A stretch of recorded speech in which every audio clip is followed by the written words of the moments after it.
June 4ஆம் தேதி 1946ஆம் ஆண்டு எஸ்.பி. சம்பமூர்த்தி மற்றும் சகுந்தலம்மா தம்பதியருக்கு மகனாக கொனடம்பேட்டை, நெல்லூர் மாவட்டம், ஆந்திர மாநிலத்தில் பிறந்தவர்தான் பாலசுப்ரமணியம். இவருடைய தந்தை எஸ்.பி. சம்பமூர்த்தி ஹரிகத கலைஞர் ஆவார். இவருடன் பிறந்தவர்கள் 2 சகோதரர்கள் மற்றும் 5 சகோதரிகள் இருக்கின்றனர். இவர்களில் எஸ்.பி. சைலஜா, கிரீஜா இளைய தங்கைகள் ஆவர். பாலசுப்ரமணியம் இசை ஆர்வத்தை இள வயதிலேயே வளர்த்து தன் தந்தை ஹரிகதத்தை வாசிக்கும் பொழுது கவனித்து கற்று இசைக்கருவிகளை வாசிக்கவும் தேர்ச்சி பெற்றார். அதில் குறிப்பிடத்தக்க கருவிகள் என்றால் ஹார்மோனியம் மற்றும் புல்லாங்குழல். இவர் பொறியாளர் ஆக வேண்டும் என்ற நோக்கத்தோடு JNTU பொறியியல் கல்லூரி அனந்தபூரில் மாணவனாக சேர்ந்தார். டைபாய்டு காய்ச்சலால் பாதிக்கப்பட்ட பாலசுப்ரமணியம் படிப்பை பாதியில் நிறுத்திவிட்டு சென்னையில் உள்ள வேறொரு கல்லூரியில் சேர்ந்து படித்தார். இவருடைய லட்சியமே பாடகனாக வேண்டும் என்பது மட்டுமே. ஆனால் இவருடைய தந்தையின் ஆசையோ தன் மகன் பொறியாளன் ஆக வேண்டும் என்று இருந்தது. கல்லூரியில் படிக்கும் போதே பல இசை போட்டிகளில் கலந்து கொண்டு பரிசுகளை பெற்றுள்ளார். 1964ஆம் ஆண்டு அமெட்டூர் பாடகர்கள் ஏற்பாடு செய்திருந்த சென்னை மையமாக கொண்ட தெலுங்கு கலாச்சார நிறுவனம் நடத்திய இசை நிகழ்ச்சியில் எஸ்பிபி முதல் பரிசு பெற்றார். இது அவரின் பாடல் ஆர்வத்தை மேலும் தூண்டி பின்னணி பாடகராக ஆக வேண்டும் என்ற எண்ணத்தை விதைத்தது.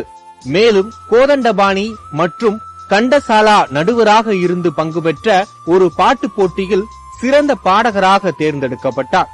அடிக்கடி இசையமைப்பாளர்களை சந்தித்து பட வாய்ப்பு கேட்டுக் கொண்டிருந்த எஸ்பிபி அவர்கள் 1966ஆம் ஆண்டு எஸ்.பி. கோதண்டபாணி இசையமைத்த தெலுங்கு திரைப்படம் ஸ்ரீ ஸ்ரீ ஸ்ரீ மரியாதை காரமான என்ற படத்தில் தனது முதல் பாடலை பாடினார். தொடர்ந்து கன்னட படங்களுக்கு பாடல்கள் பாடினார் எஸ்பிபி. 1966இல் தெலுங்கிலும் கன்னடத்திலும் பாடிய சில மாதங்களிலேயே அவருக்கு தமிழ் வாய்ப்பும் கிடைத்தது. இசை உலகத்தில் நுழைய அவர் பட்ட கஷ்டங்கள் கொஞ்ச நஞ்சமில்லை. அவர் பட்ட கஷ்டத்தை அறிய வேண்டும் என்றால் 50 ஆண்டுகள் பின்னோக்கி செல்ல வேண்டும். இரு இளைஞர்கள் விஜயா ஸ்டுடியோஸ் வாசலில் நிற்கிறார்கள். வாட்ச்மேனிடம் ஏதோ பேசிக் கொண்டிருக்கிறார்கள். வாட்ச்மேன் அவர்களை விரட்டுகிறார்.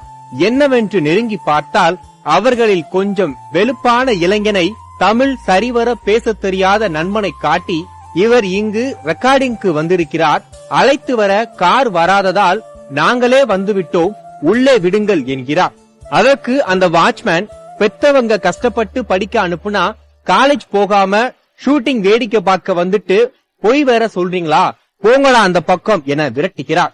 வாடா போகலாம் என கூறுகிறார் அந்த இளைஞன். வாட்ச்மேனிடம் கெஞ்சிக் கொண்டிருக்கும் போது இளைஞனை அழைக்கிறார். ஆனால் அந்த நண்பர் பிடிவாதமாக மறுத்துவிட்டு, சார், என் சைக்கிளும் இவனும் இங்கேயே இருக்கட்டும், நான் மட்டும் போய் புரொடக்ஷன் ஆட்களை கூட்டிட்டு வரேன் என உறுதியாக சொல்ல, சீக்கிரம் வந்துடணும், வேடிக்கை பார்த்துக்கிட்டு நிக்கிறது தெரிஞ்சதுன்னா அவ்வளவுதான் என மிரட்டி அனுப்பி வைத்திருக்கிறார் அந்த வாட்ச்மேன். சென்ற சில நிமிடங்களில் யூனிட் ஆட்களுடன் வரும் உள்ளே சென்ற இளைஞன் தனது நண்பனையும் அழைத்து செல்கிறார். உள்ளே சென்றதும், என்னையா முதல் பாட்டு இப்பதான் பாட போற, அதுக்குள்ள இவ்வளவு அலட்சியமா, 2 மணி கால் ஷீட்டுக்கு 4 மணிக்கு வர்ற என்ன இசையமைப்பாளர் அதட்ட பிக்கப் செய்ய கார் வரவில்லை என சொல்கிறார் அந்த இளம் பாடகர்.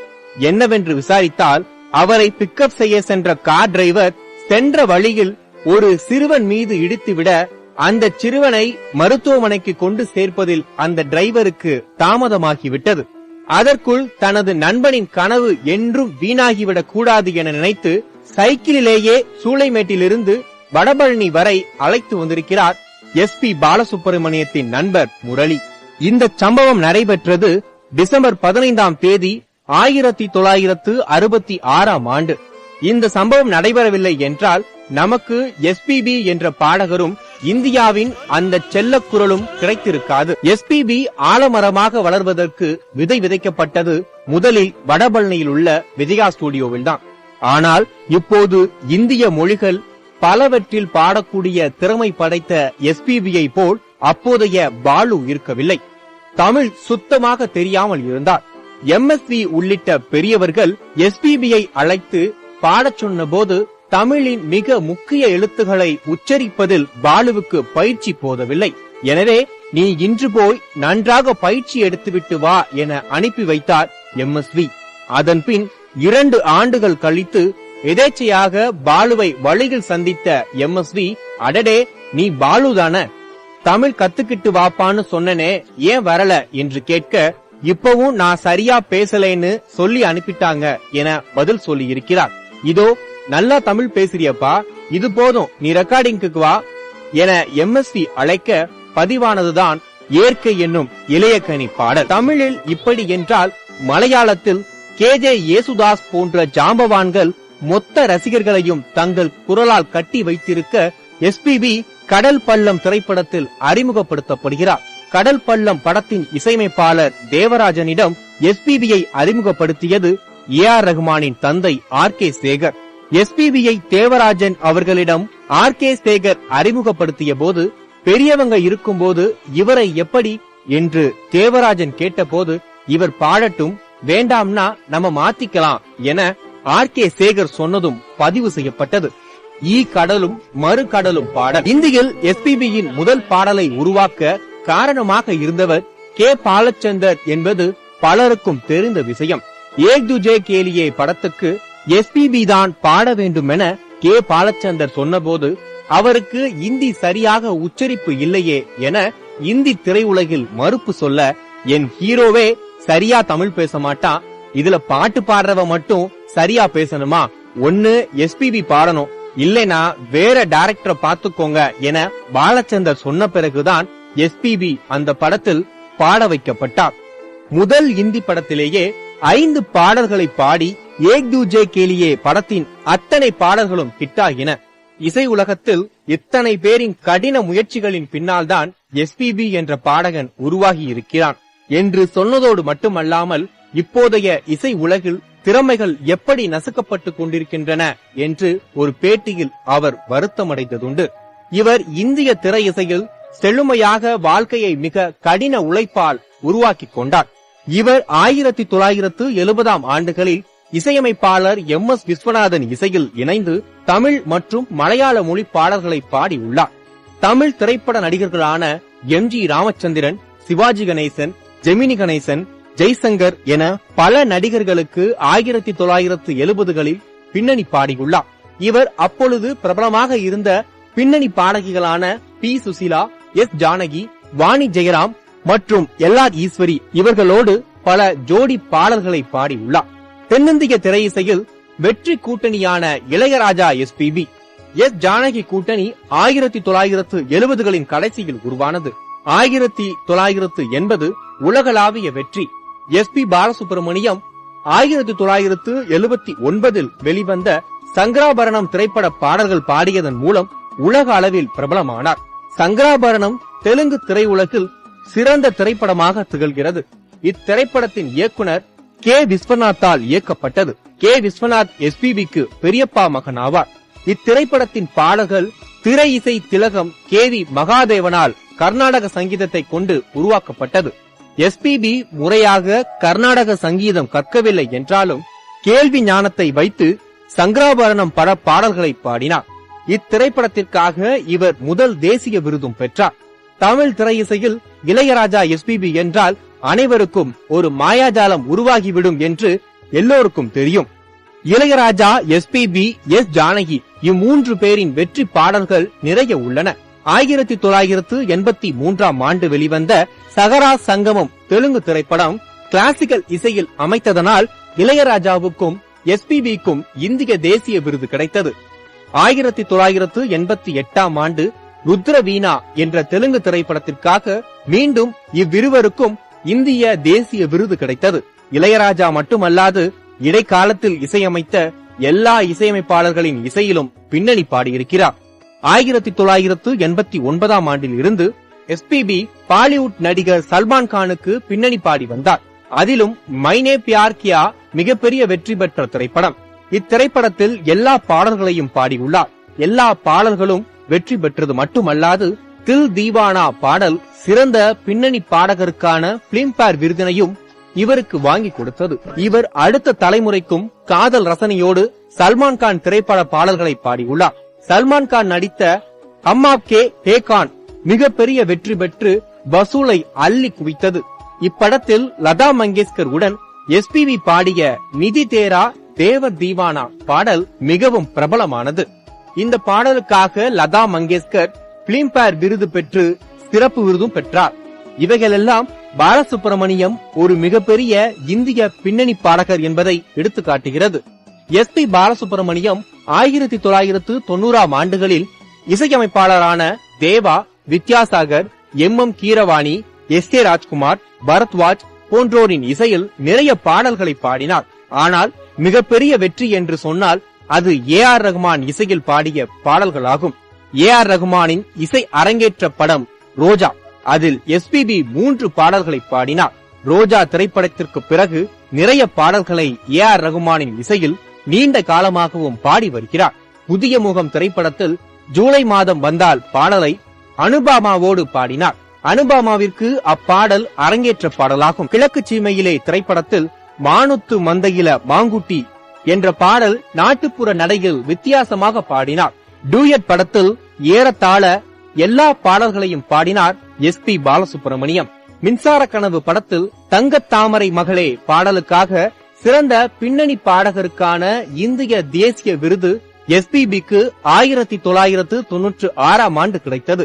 இதுதான் இவருக்கு கிடைத்த 6வது தேசிய விருதாகும். பாலசுப்ரமணியம் இசையமைப்பாளர் அம்சலேகாவின் இசையில் கன்னட திரைப்படங்களுக்கு பாடல்கள் பாடியுள்ளார். பிரேமலோகோ திரைப்படத்திற்கு பிறகு நிறைய பாடல்களை அம்சலேகாவின் இசையில் பாடினார். இவருடைய 5வது தேசிய விருது அம்சலேகாவின் இசையில் பாடியதற்காக கிடைத்தது. கனயோகி பங்கத் செரி காவையி திரைப்படத்தில் உமண்டு குமண்டு பாடலுக்காக சிறந்த பின்னணி பாடகருக்கான இந்திய தேசிய விருது அம்சலேகாவின் ஹிந்துஸ்தானி கிளாசிக்கல் இசையின் பாடியதன் மூலம் பெற்றார்.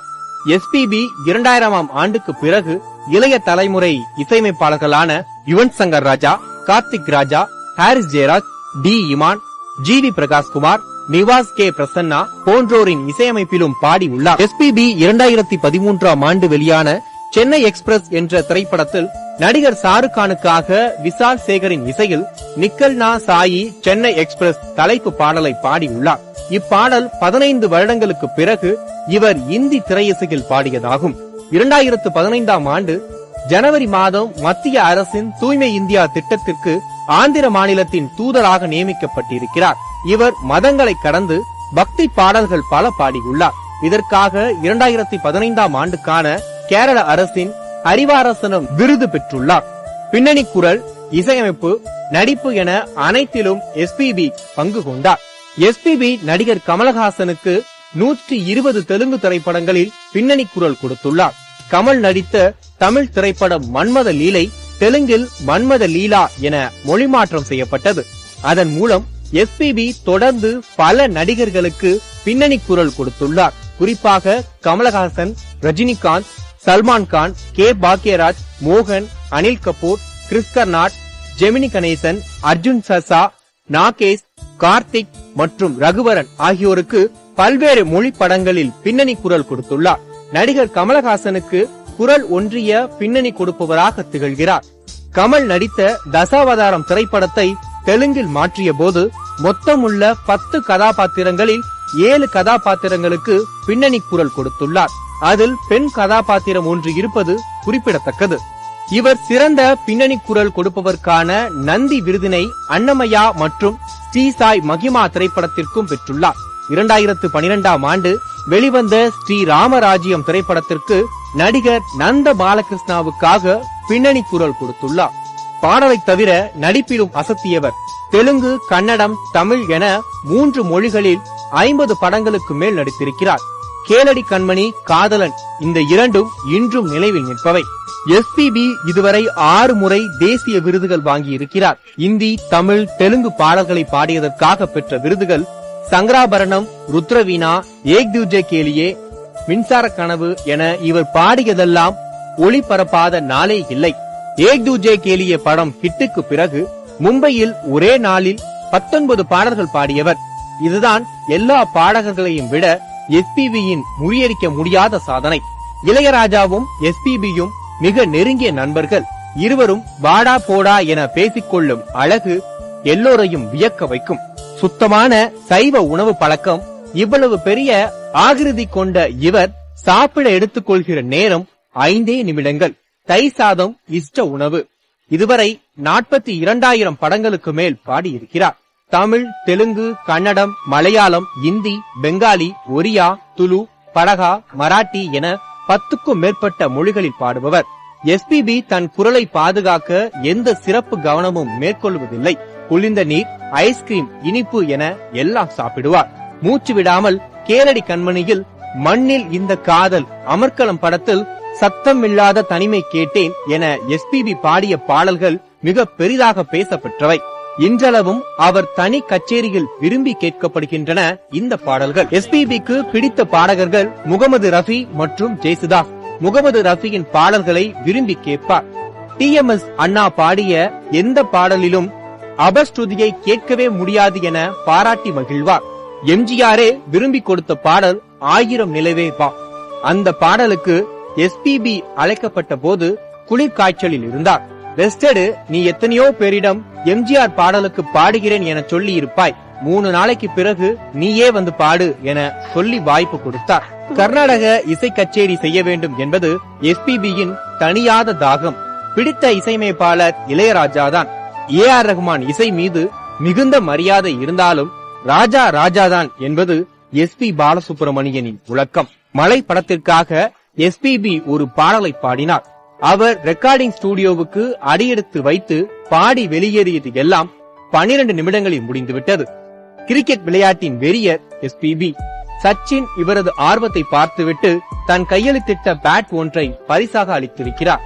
துடிக்கும் கரங்கள் படத்தில் ஆரம்பித்து 60 படங்களுக்கு இசையமைத்திருக்கிறார். எல்லா மொழி படங்களும் இதில் அடக்கம். இன்று வரை இளைஞர்களுக்கு போட்டியாக களத்தில் இறங்கி பாடிக்கொண்டே இருக்கிறார். பிறந்த நாளை கொண்டாடுவதில் அவருக்கு ஒருபோதும் விருப்பம் இல்லை. முதல் மரியாதை படத்தில் சிவாஜிக்கு பதிலாக நடித்திருக்க வேண்டியவர். பாரதி ராஜா வற்புறுத்தியும் கடைசி நேரத்தில் எஸ்பிபி மறுத்துவிட்டார். ரஷ்யா தவிர எஸ்பி பாலசுப்ரமணியம் போகாத நாடுகளே பூமியில் இல்லை. எப்படி அந்த கம்யூனிஸ்ட் பூமி விட்டு போச்சு என இப்போதும் அடிக்கடி சொல்லி குறைபட்டுக் கொள்வார். சினிமாவில் இருந்தாலும் சினிமாக்காரர்கள் யாரும் இதுவரை வீட்டுக்கு வந்தது இல்லை. ஏனோ இப்போதும் தனிமைதான் இவருக்கு விருப்பம். சினிமாவையும் வீட்டையும் தள்ளி தள்ளியே வைத்திருக்க விரும்புவார். எஸ்பிபி மென்மையான பாடகர் மட்டுமின்றி பல திறமைகள் இவருக்குள் இருக்கிறது. எஸ்பிபி மிகச்சிறந்த ஓவியரும் கூட. மிக நன்றாக புல்லாங்குழல் வாசிப்பவர். இரவுகளில் புல்லாங்குழல் இசை இவர் அரை வழி கசிவதை தினமும் கேட்கலாம் என நடைவாசிகள் கூறுவார்கள். எஸ்பிபியின் பள்ளி தோழரான விட்டல் ஆரம்ப காலம் தொட்டு இன்று வரை இவருடனே இருக்கிறார். திரையுலகத்தின் ஆச்சரிய நண்பர்களாக இவர்களை குறிப்பிடுவார்கள். கால்ஷீட், உணவு, உடல்நலம் எல்லாம் பேணி காப்பது விட்டலின் பொறுப்பு. தெலுங்கு படங்களில் நிறைய ராப் பாடல்கள் எழுதியவர். கவிஞர்கள் அமையாவிட்டால் நீங்களே எழுதிவிடுங்களேன் பாலு என இசையமைப்பாளர்கள் இவரிடம் வற்புறுத்துவார்கள். நட்புக்கு பாலசுப்ரமணியம் அவர்கள் கொடுக்கும் மரியாதையே இவ்வுலகில் யாரும் கொடுத்திட முடியாது என அவரின் நட்பு வட்டாரங்கள் கூறுகின்றன.